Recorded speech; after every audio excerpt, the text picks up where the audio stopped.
Hello, today we're getting another news report, and this time it's from The Independent. Home Office may not publish terrorist funding report amid claims it focuses on Saudi Arabia.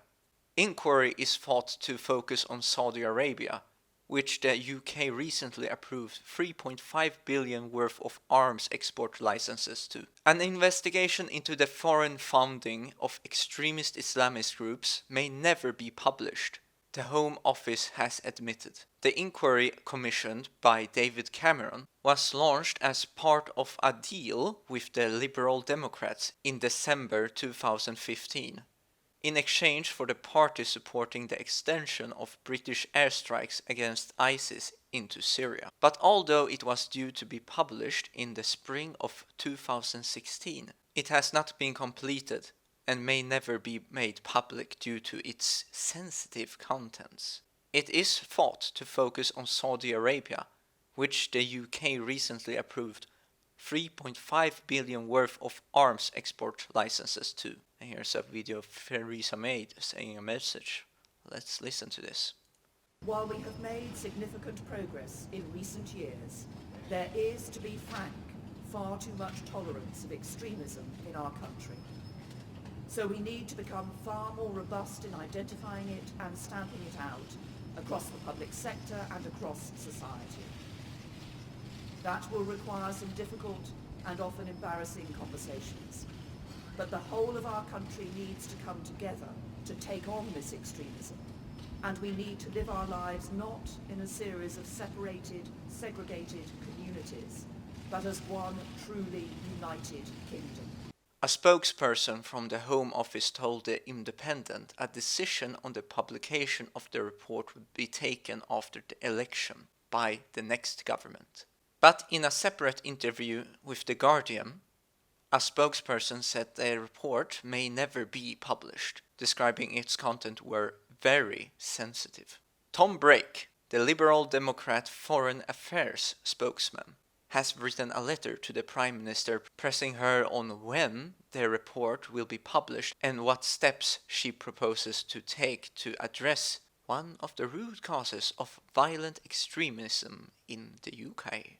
You will agree with me that the protection of our country, of the British people, is the most important job of any government, he wrote. Certainly more important than potential trade deals with questionable regimes, which appear to be the only explanation for your reticence. When will this report be finished and published? And what steps do you propose to take to address one of the root causes of violent extremism in the UK?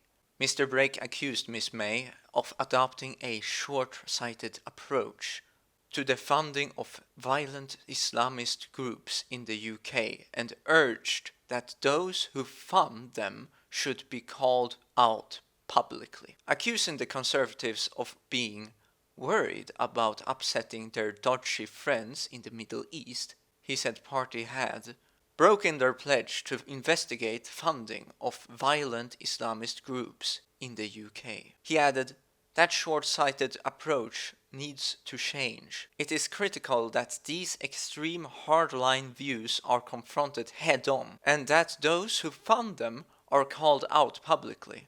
It comes after Home Secretary Amber Rudd suggested during a leadership debate that UK arms sales to Saudi Arabia are good for industry. The government has recently approved 3.5 billion worth of arms export licenses to Saudi Arabia, and a stream of British ministers have visited the kingdom to solicit trade, despite its ongoing involvement in the bombing campaign in Yemen. Government figures compiled by Campaign Against Arms Trade, CAT, show the UK has licensed over 4.1 billion arms of the Middle East since the last election in May 2015, and that 2/3 of UK arms exports go to the Middle East. Well, that's the end of the report, but here we got 10 examples of Saudi Arabia's human rights abuses. I thought it could also be fun to check while we're still looking at this. 1. In October 2014, 3 lawyers Dr. Abdurrahman al-Subaini, Bandar al-Nugaintan, and Abdulrahman al-Rumai were sentenced to up to 8 years in prison for using Twitter to criticize the Ministry of Justice. 2. In March 2015, Yemen's Sunni President Abdurabu Mansur Hadi was forced into exile after a Shia-led insurgency. A Saudi Arabia-led coalition has responded with airstrikes in order to reinstate Mr. Hadi. It has since been accused of committing war crimes in the country. 3.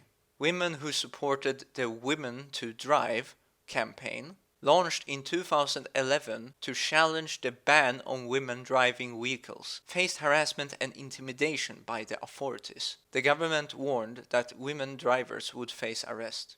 4. Members of the kingdom Shia minority, most of whom live in the oil-rich Eastern Province, continue to face discrimination that limits their access to government services and employment. Activists have received death sentences or long prison terms for their alleged participation in the protests in 2011 and 2012. 5. All public gatherings are prohibited under an order issued by the Interior Ministry in 2011. Those defy the ban face arrest, prosecution, and imprisonment on charges such as inciting people against the authorities. 6. In March 2014, the Interior Ministry stated that authorities had deported over 370,000 foreign migrants and that 18,000 others were in detention. Thousands of workers were returned to Somalia and other states where they were at risk of human rights abuses, with large numbers also returned to Yemen in order to open more jobs to Saudi Arabians. Many migrants reported that prior to their deportation they had been packed into overcrowded makeshift detention facilities where they received little food and little water and were abused by guards. 7. The Saudi Arabian authorities continue to deny access to independent human rights organizations like Amnesty International, and they have been known to take punitive action, including through courts, against activists and family members of victims who contact Amnesty. 8. Raif Badawi was sentenced to 1,000 lashes and 10 years in prison for using his liberal blog to criticize Saudi Arabia's clerics. He has already received 50 lashes, which have reportedly left him in poor health. 9. Dawood al-Marhoum was arrested aged 17 for participating in an anti-government protest after refusing to spy on his fellow protesters. He was tortured and forced to sign a blank document that would later contain his confession. At Dawood's trial, the prosecution requested death by crucifixion while refusing him a lawyer. 10. Ali Mohammed al-Nimr was arrested in 2012, aged either 16 or 17, for participating in protest during the Arab Spring. His sentence includes beheading and crucifixion. The international community has spoken out against the punishment and has called on Saudi Arabia to stop. He is the nephew of a prominent government dissident. Well, we see a lot of crazy stuff coming out of Saudi Arabia here, but let's go back to the main article first. I don't like when people cooperate with countries like Saudi Arabia, etc., have alliances with people that are so different from us that they would kill Christians and Jews and they would not allow them to build their own churches and synagogues, etc., while we have to accept building their mosques, etc. But the evil thing here is that Saudi Arabia owns a lot of Britain, actually.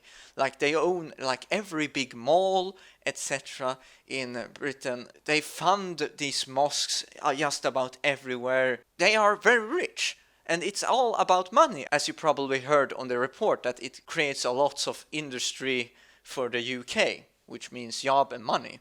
and of course a probably sweet deal for them getting the weapons, but you're arming a people that commits these heinous atrocities towards dissidents while we support free speech and everything. I feel it's like, yes, we don't approve of these things here, but they do it there in their countries. They can do as they damn please. You know, I don't like intervention. I don't want us to go and invade these countries because we have a disagreement with them. But I don't think we should encourage trade and invite them to the UN where they're gonna have a thing or two to say about their women's rights councils, etc. Because what they consider women's rights is, I don't know what word to use for it here in Europe. And they have Muslims now in Europe trying to push for Sharia law, etc., which would accept the horrible things they are doing in the Middle East to women and all kinds of people of different faith, etc. It's really destroying human lives and liberties. And we're going to cooperate with these authoritarians. I would say no, don't cooperate with these people, even if it's beneficial. I think sometimes you have to simply say no. They don't live in our country, they should not live in our country. We don't need to cooperate with people that needs to kill their own people to stay in dominant power. And for example, North Korea, I don't think it's a good thing to stand next to their border pointing guns at them and, you know, provoking the situation, making it worse. It's not like I excuse North Korea or any of these countries that are having guns pointed at them. Perhaps Russia I would excuse, but in majority of the cases I think it's just provocative and it's just escalating the situation further. Of course, I mean, you should be ready to defend yourself, but what they're doing is far more than just putting a few extra guns and lookouts at the borders. They're installing entire missile systems ready to bomb the countries to hell. I mean, they move nukes to Russia's borders. But here, the Saudis, we arm them. Donald Trump recently gave them advanced helicopters in part of a deal. And the thing that Theresa May said in the video sounds good, right? It sounds good. It's time to identify the extremists. But who are these extremists, right? She just say extremists. Why can't she say Islamic extremism? Islamic terrorism? Because that's the terrorism. That's the most prominent extremist group in Britain. And they are the average most crime rates from these so-called minority groups that are becoming more and more quickly the majority. It's calculated to have 2050 that the youth of Britain, children, will be Muslim born. And, well, so the old majority will become a majority because the Muslims will have run past them in the mating race, so to speak. The breeding rate. And they openly call for that they are going to conquer Europe by doing it this way, that they will have more children than us because we're infertile, and etc. All these kinds of ludicrous stuff. But it's also a thing that they do spray stuff that does lower fertility rate, but that's a whole different story. But in any case, so we are supporting people that literally wants to conquer us, but they are just, you know, under Turkey. They don't say they want to do that, these people, but yeah, of course you have Erdogan calling open for a holy war and that people should cause riots and mate. Insane stuff. But in any point, these people commit the majority of crimes and of course terrorist acts, and as you probably see these countless attacks that has been rapidly in Britain and all over Europe. And people are still defending them, especially the feminists, because feminism is just a bunch of mentally ill people nowadays. I hate to use that expression, but they're seriously so brainwashed that they're deluding themselves that Muslims are the alpha males they need to elevate into becoming a man, and, you know, this liberal war on reality. It's insane. But in any case, in second place extremism, you have the left extremism, the Antifa, which was seen at G20 For example, here in Europe, it's far more violent and organized than it's in Americas, where a bunch of teenagers living with their parents are gonna go out and get their ass whooped because they don't even know how to fight. They just know how to be violent without people being able to defend themselves, attacking old people and young girls. But these people in Germany, these people were established long ago, so they had time to become established. The anti-fascist group that was founded in Germany, it was in the early 1900s, founded by Trotsky, one of the most prominent and most voiced communist names in Soviet. And well, also since they have been there so long, some people criticize Merkel for having her G20 meeting in Hamburg because of these left fascists who attacked like 478 cops, I think, was injured. 180 was arrested and 280 was taken care of. I don't know what that means, whether they were hurt or was moved away. And it's rather despicable that these people are gonna go out and do these attacks and not be considered as an extremist terrorist group, because they officially say that they are going to, derail trains by pouring cement onto the train tracks. They openly call for violence, attacking people. It's no secret what Antifa does, but people yet has a reluctance to admit their crimes. So they are in second largest place. I think those are the two main terrorist groups. But the group they have the most easiest admitting is an extremist and terror organization, etc., is anything on the right. Anything on the right. Just name any group on the right. They're gonna have been called racist, fascist, Nazi, neo-Nazi, or whatever. They are in the minority of the crimes. In Sweden, they're like 5% of the terrorist activities, compared to all the others that, are about 40 and 50%, etc. It's ludicrous. So I think they really need to man up with admitting who is really extremist groups, etc., rather than just saying, oh, we have to deal with these extremists, because you do see that all of these bloody politicians, etc., are just gonna say one and the same thing. It's that we have extremists, we have to identify them. Yeah, but we know who they are. You know, with your security services. I mean, CIA, the MI6, Swedish Säpo, they all know about these groups. They know that there's 23,000 jihadis in Great Britain, and more counting as refugees pour in, who aren't actually refugees in the first place. But this lunacy could go on forever because, well, these are true facts. But people don't want to admit them as facts. They don't want to even talk about them. They want to evade the subject and talk about extremist right people. And just read what happened to these people in the top 10 list. I mean, I know that these articles was kind of old. It seemed like 2011, 2010. But these things are going on yet today.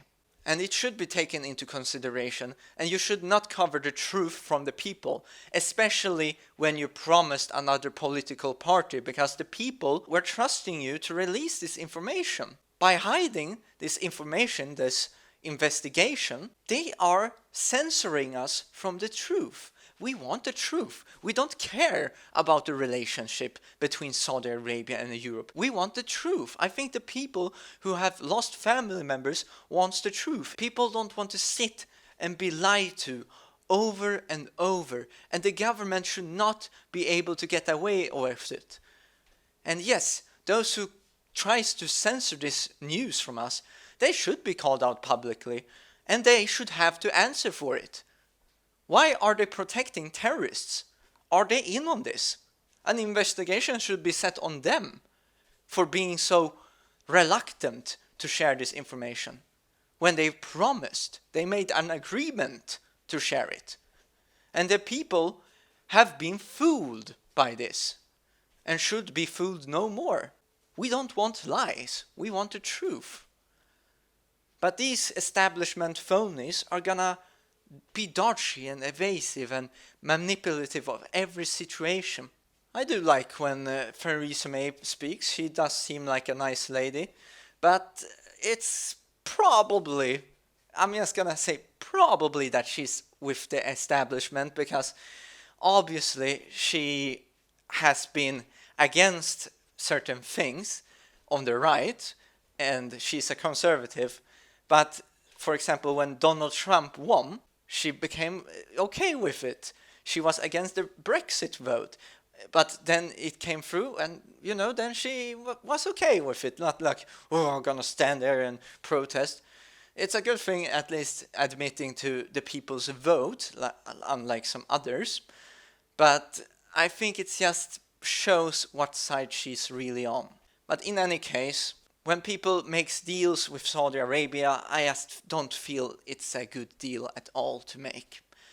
Not for the people here in Europe, nor the people in the Middle East, because you're giving weapons to authoritarians that will kill people for just disagreeing with them, or pointing things out, that perhaps we should not kill people worshipping a different religion, or any of their methods, for example, crucifying, etc. If you do that from within the country, good luck.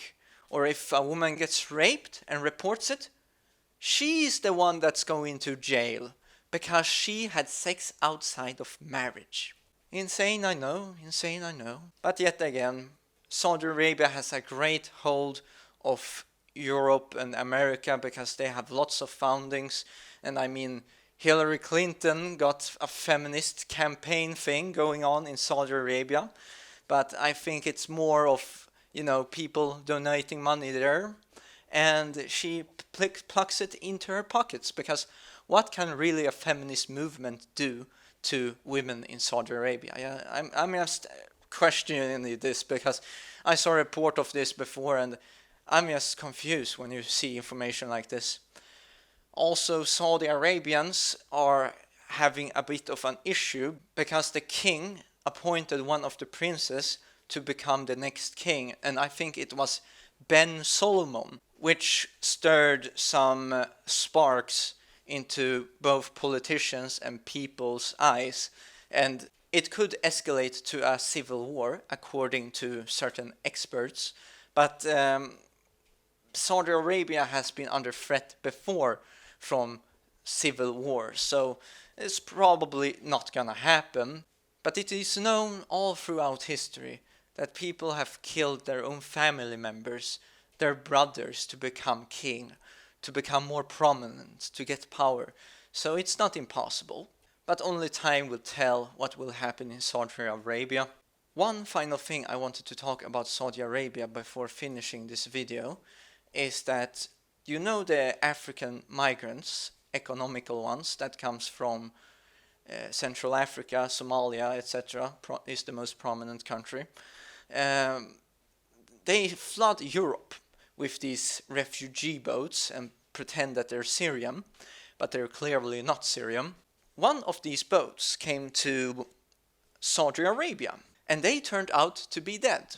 People wanted to investigate this, UN, etc., but the Saudis wanted to investigate it themselves.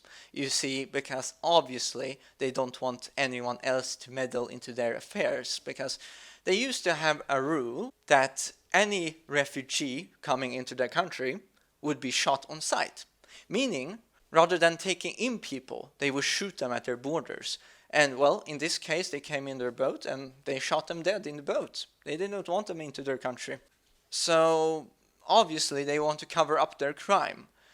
But it would be quite a huge violation. I don't remember if it was before or after. They agreed with Donald Trump that they would remove this rule and start to take in refugees and help the Western world with this. Because, why the hell should we take in all of the refugees? Especially when these people are close in ethnic origin, culturally, religious, in almost every aspect, because, Islam is the most dominant religion in the Middle East area because, they have killed and hunted away everyone else, basically. But of course, they don't want to take in refugees because they want them to come to Europe. They want to conquer Europe. That's one of the biggest reasons. Plus, they don't want to get Christians, etc. in because it's illegal with Christians. Syria is one of the most free countries in the Middle East, actually. They allow churches and etc. to be up. Even Assad himself have visited churches and they defend them actively against ISIS. But, well, of course, as you remember, Donald Trump launched his missiles.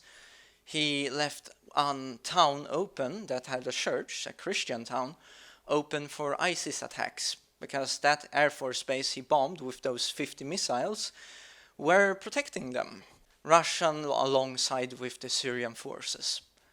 But just like that, he bombed it because of a false flag operation that was quite successful, I might add. ISIS cheered for Donald Trump's attack against the Syrian government. But thankfully, that situation has not escalated, because that's exactly what the globalists want. I think I've said most of the things I wanted to say, but in honor of those people who suffered in the top 10 list, remember that the people who suffer most from Islam is the people within Islam itself. It's a totalitarian system that you can't escape, and those people who are brave enough to denounce the evil are getting hunted and killed within their own countries. And social services like Facebook, Twitter, etc. are helping the governments within these countries to pinpoint their location and help the government hunt them down. It's sickening, but remember, those are the true heroes within Islam. That religion is in a desperate state. It either needs a reform or it needs to become removed. Otherwise, it will remove us all. Thanks for watching.